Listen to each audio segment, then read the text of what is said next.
हाँ जी, सत श्री अकाल। This is me advocate Gurjant Singh. आज मैं आप लोगों के लिए फिर से एक नया वीडियो लेके आया हूँ और ये वीडियो उन लोगों के लिए हैं जो बाय प्लेन सफ़र करते रहते हैं। क्या आप जानते हैं फ्लाइट लेट होने पर आपको 10,000 तक रुपए मिल सकते हैं? आइए जानते हैं 6 जरूरी नियम। पहला नियम, फ्लाइट में देरी होने पर पैसेंजर की सुविधा के जुड़े क्या नियम हैं। देखिए, directorate general of civil aviation यानी डीजीसीए ने फ्लाइट में देरी होने की स्थिति में कुछ नियम बना रखे हैं जिससे पैसेंजर को सहूलियत रहे।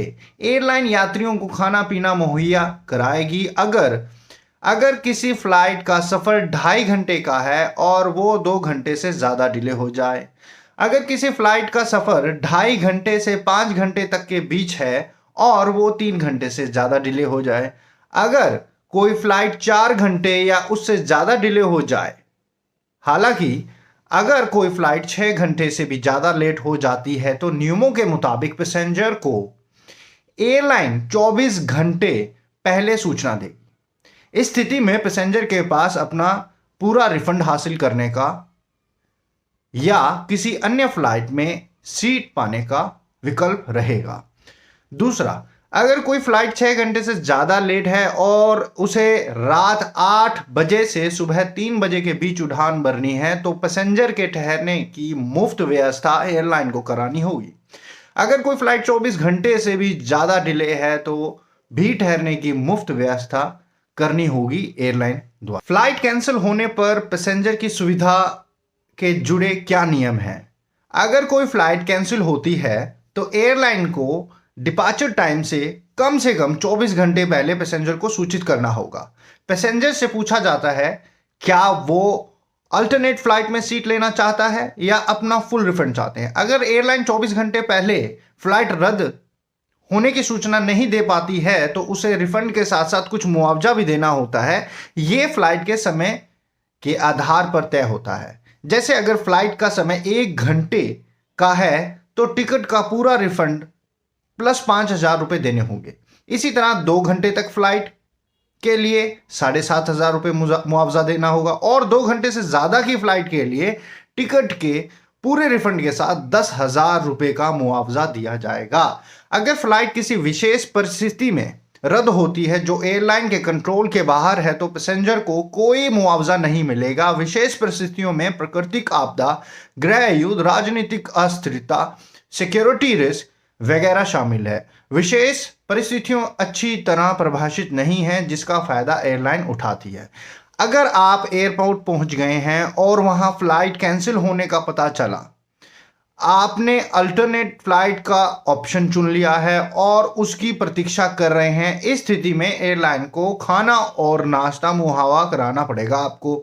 अगर एक ही टिकट पर 2 कनेक्टिंग फ्लाइट बुक हैं, एक फ्लाइट में देरी होने की वजह से दूसरी भी छूट जाती है तो उस स्थिति में भी यही नियम लागू होंगे। फ्लाइट में देरी या रद्द होने पर एयरलाइन से रिफंड मिलने के क्या नियम हैं। देखिए, डीजीसीए के मुताबिक सामान्य परिस्थिति में अगर कार्ड से टिकट बुक किया गया है तो पैसेंजर को रिफंड का आवेदन करने के 7 दिनों के अंदर पेमेंट करना होता है। अगर टिकट ट्रैवल एजेंट या थर्ड पार्टी वेबसाइट से बुक किया जाता है तो भी 30 दिन के अंदर रिफंड प्रोसेस करना होगा।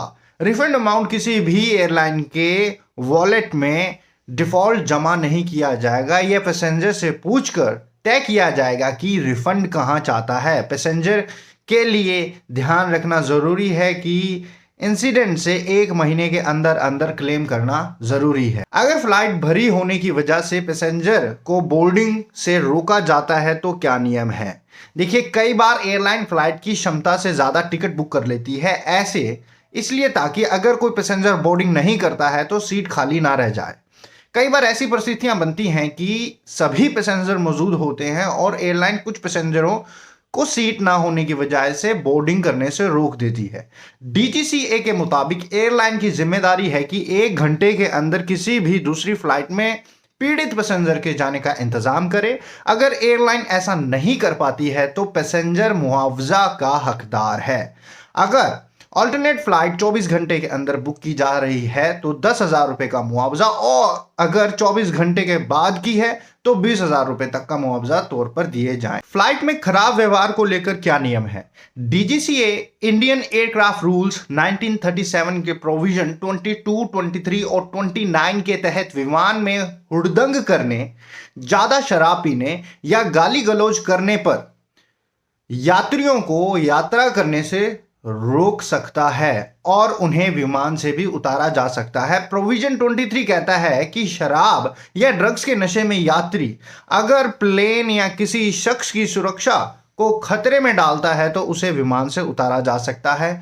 सुप्रीम कोर्ट के सीनियर एडवोकेट विराग गुप्ता कहते हैं कि ऐसे मामलों में कार्रवाई जगह के हिसाब से तय होती है, जैसे कि एयरपोर्ट की घटना पर संबंधित पुलिस थाना या जिम्मेदार सुरक्षा एजेंसी, एयरपोर्ट पर खड़े विमान पर डीजीसीए, किसी देश के एयर स्पेस के भीतर संबंधित देश के कानून के आधार पर।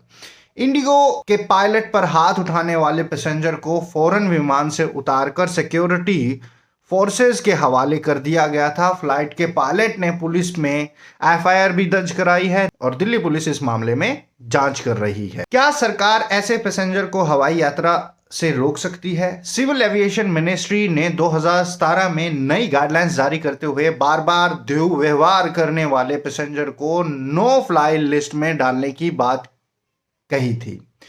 दुनिया के कई देशों में यह सिस्टम है। इसमें बदसलूकी या हिंसा करने वाले एयर पैसेंजर को नो फ्लाइट लिस्ट में डाल दिया जाता है। इस लिस्ट में आने का मतलब है वो शख्स दोबारा उस एयरलाइन से ट्रैवल नहीं कर सकता है या बैन हमेशा के लिए या कुछ साल या महीने के लिए हो सकता है। इसी नियम के तहत 30 दिन के लिए फिलहाल बैन लगाया है। भारत की सिविल एविएशन मिनिस्ट्री ने बुरे बर्ताव को 3 कैटेगरी में बांटा है। इसके तहत बैन की सीमा 3 महीने से लेकर 2 साल या अनिश्चित समय के लिए भी हो सकती है। गलत तरीके से इशारा करना, गाली गलौज और शराब पीना, ऐसा करने वाले पैसेंजर पर 3 महीने का बैन लगाया जा सकता है। शारीरिक रूप से अपमानजनक व्यवहार जैसे धक्का देना, लात मारा, गलत ढंग से छूना, ऐसा करने वाले यात्रियों पर 6 महीने का बैन लगाया जा सकता है। प्लेन को नुकसान पहुंचाना, किसी को जान से मारने की धमकी देना और मारपीट करने जैसे अपराध शामिल हैं। ऐसे करने वाले यात्रियों पर कम से कम 2 साल की अनिश्चित समय तक के लिए बैन लगाया जा सकता है। इसके लिए पायलट इन कमांड को एयरलाइन अधिकारी से इसके बारे में शिकायत करनी होगी। फिर एक अंतरिक्ष समिति 10 दिनों में इसकी जांच करती है। उसके बाद यात्री के व्यवहार की गंभीरता तय होती है। जांच जारी रहने के दौरान ऐसे लोगों पर 10 दिनों के लिए बैन लगाया जा सकता है। जांच के नतीजे आने पर एयरलाइन नो फ्लाई लिस्ट में उस शख्स को डाल सकती है। आशा करता हूं आप लोगों को यह जानकारी लाभदायक लगी हो तो चैनल को सब्सक्राइब करें, बेल आइकन को दबाएं, लाइक कमेंट करते रहें। इससे मोटिवेशन मिलता है। धन्यवाद।